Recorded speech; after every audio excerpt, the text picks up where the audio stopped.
গভীর ছিল, যেন সব কিছু খেয়ে ফেলবে।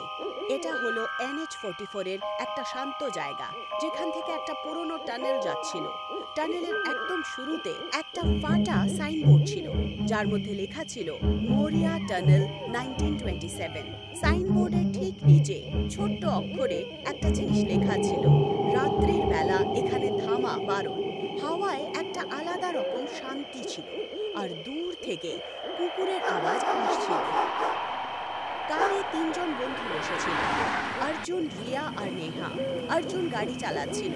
সবার চেহারায় ক্লান্তি আর উৎসাহের একটা ভাব ছিল। এরা নিজেদের বন্ধু মিহিরের বার্থডে পার্টির জন্য যাচ্ছিল। রেডিওতে একটা পুরনো হিন্দি গান বাজছিল, কিন্তু সিগন্যাল কম হওয়ার কারণে আওয়াজ বারবার কাটছিল। তক্ষুনি রাস্তায় একটা মহিলাকে দেখতে পাওয়া যায়, যে লিফট চাইছিল। অর্জুন গাড়ি দাঁড় করায়। বলুন, কি হয়েছে? আমাকে একটু আগে ছেড়ে দেবে? হ্যাঁ হ্যাঁ, অবশ্যই। আপনি আসুন, আসুন, বসুন। ওই মহিলা চুপচাপ গাড়িতে পেছনের সিটে বসে যায়। অর্জুন গাড়ি স্টার্ট করে আর এগোতে শুরু করে। আচ্ছা, এই টানেলের মাঝামাঝি আপনি একা আটকা পড়লেন কি করে? অর্জুনের প্রশ্নের ওই মহিলা কোনো উত্তর দেয় না, ব্যাস চুপচাপ বসে থাকে। আচ্ছা, এমনি আপনি যেতে কোথায় চান? মহিলাটা এখনো কোনো উত্তর দেয় না। ও শুধু একটা কাগজের টুকরো অর্জুনের হাতে দেয়, যার মধ্যে একটা অ্যাড্রেস লেখা ছিল, মুকুন্দপুর। আমাকে এই অ্যাড্রেসেই ছেড়ে দিন। তক্ষুনি অর্জুনের ফোনের রিং বাজে, আর স্ক্রিনে মিহিরের নাম দেখতে পাওয়া যায়। হ্যাঁ মিহির, আর একটু লেট আমি হব, ঠিক আছে? আরে এই টানেলে একটা মেয়ে আমার কাছ থেকে লিফট চাইছিল, ওকে আমি লিফটটা দিয়েও দিই। ওকে বাড়িতে ছেড়ে দিয়েই আমি আসছি। বেচারি এত রাত্রে একা কোথায় যাবে? মিহির কিছু একটা বলতে চাইছিল, কিন্তু নেটওয়ার্ক খারাপ হওয়ার কারণে তার আওয়াজ কাটতে শুরু করে। আরে আরে, আমি তোমার কথা ভালোভাবে শুনতেই পাচ্ছি না। আচ্ছা, টানেল থেকে বেরিয়ে আমি তোমাকে আবার কল করছি। অর্জুন গাড়ি চালাতে চালাতে একটু এগিয়ে গেছিল। তক্ষুনি সে দেখতে পায় যে পেছনের সিটে বসে থাকা মহিলা হঠাৎ উধাও হয়ে গেছে। আরে, একটু আগেই তো এখানে বসেছিল, হঠাৎ করে উধাও হয়ে গেল কেন? আমার মনে হয় আমাদের একটু বেশি নেশা হয়ে গেছে রে। হ্যাঁ, এরকম কি করে হতে পারে? গাড়ি তো থামলো না, আর গাড়ি থেকে কি করে নামলো? ইয়ার, আমি তো শুনেছি মরিয়া টানেলের ব্যাপারে। লোকজন বলে যে এখানে আত্মা থাকে। লোকে তো বলে রাত্রে এখান দিয়ে নাকি কেউ যায় না। হ্যাঁ, দেখ, ওই টানেলের একটা কাহিনীও খুব আছে। একটা মহিলা যে এখানে লিফট যায় আর তারপর উধাও হয়ে যায়। আরে এইসব ফালতু কথা, ভূত কিচ্ছু হয় না। এই টানেলটা খুব পুরনো, তাই লোকেরা নিজেদের কাহিনী বানাচ্ছে। হ্যাঁ, এটা কোনো বাজে কথা নয়। আমার দিদার এলাকাতেও তো এরকমই কিছু হয়েছিল। একবার একটা মেয়েকে লিফট দেওয়া হয়েছিল, আর তারপর তার ভূত গাড়িতে বসে পড়লো, তাই তো? অর্জুন, তুইও না কিছুই বলিস। সবাই হেসে দেয়, কিন্তু রিয়া চুপচাপ বসে। টানেলের অন্ধকার এত গভীর ছিল যেন সব কিছু গ্রাস করে নেবে। বাইরে হয়তো বৃষ্টি হচ্ছিল, টানেলের দেওয়াল থেকে জল পড়ছিল, আর জল পড়ার শব্দও শোনা যাচ্ছিল। গাড়ি আস্তে আস্তে এগোতে শুরু করে। এই জায়গাটা সত্যি খুব আশ্চর্য। তোদের একটু অন্যরকম লাগছে না? হঠাৎ করে গাড়ির হেডলাইটে ওই মহিলাকে আবার দেখতে পাওয়া যায়, সাদা শাড়িতে। টানেলের ঠিক মাঝখানে দাঁড়িয়েছিল। তার চুল এলোমেলো, আর চেহারা অন্ধকারে পরিষ্কার দেখা যাচ্ছিল না। অর্জুন ব্রেক মারে আর গাড়ি থেমে যায়। এটা তো ওই মহিলাই। গাড়ি দাঁড় করাস না অর্জুন, তাড়াতাড়ি চল। রিল্যাক্স রিয়া, হয়তো নেশার মধ্যে আমরাই ওকে গাড়ি থেকে নামিয়ে দিয়েছি। আরে ও কোথাও যায়নি, বুঝেছো? আমি দেখছি। অর্জুন গাড়ি থেকে নামে আর সেই মহিলার দিকে এগিয়ে যায়। নেহা আর রিয়া গাড়িতে বসে বসে তাকে দেখছিল।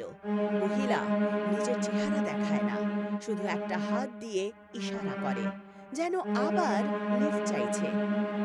আরে, এ তো আবার লিফট চাইছে। এখন কি করব? অর্জুন, আমার কিন্তু ঠিক মনে হচ্ছে না। লিফট দিস না, তাড়াতাড়ি চল। ওকে বলো হেঁটে হেঁটে চলে যাক, আমরা ফাঁসতে চাই না ওর চক্করে। অর্জুন ওদের কথা একদম শোনে না। সে ওই মহিলাকে গাড়ির কাছে নিয়ে আসে। মহিলা পেছনের দরজাটা খোলে আর ভেতরে বসে পড়ে। সবার চেহারায় টেনশন পরিষ্কার দেখতে পাওয়া যায়। মহিলাটা চুপ ছিল, ব্যাস নিজের চেহারা নিচু করে বসেছিল। গাড়ি আবার চলতে শুরু করে। অন্ধকার আরো গভীর হতে চলেছে। রেডিও এখন পুরোপুরি বন্ধ ছিল। রিয়া চোখ বন্ধ করে কোনো একটা মন্ত্র জাপ করে। ম্যাডাম, আপনি কিছুক্ষণ আগেও তো আমাদের গাড়িতে বসেছিলেন, তাহলে কোথায় চলে গেলেন? আমরা তো গাড়ি থেকে আপনাকে নামাইনি। মহিলা চুপ থাকে। তার হাতে একটা পুরনো লকেট ছিল যেটা সে ধরে রেখেছিল। তখনই হঠাৎ গাড়ির ইঞ্জিন বন্ধ হয়ে যায়। এখন এটা আবার কি রকম সমস্যা? ইঞ্জিনটা বন্ধ হলো কি করে? অর্জুন বনেট খোলে আর ইঞ্জিন চেক করতে শুরু করে। বাইরে টানেলে খুব ঠান্ডা হাওয়া বইছিল। নেহাও গাড়ি থেকে নেমে পড়ে, কিন্তু রিয়া ওই মহিলার পাশে গাড়িতেই বসে থাকে। রিয়া ওই মহিলাকে দেখছিল, যে এখনও চুপ ছিল। হঠাৎ করে মহিলা নিজের চেহারা উপরে তোলে। তার চেহারা সাদা, চোখ ভয়ঙ্কর কালো, আর ঠোঁটে একটা আলাদা রকমের হাসি। রিয়া ভয়ের চোটে চিৎকার শুরু করে, অর্জুন, এখানে আয়, তাড়াতাড়ি! কি হলো রিয়া? অর্জুন আর নেহা দৌড়ে গাড়ির কাছে পৌঁছায়।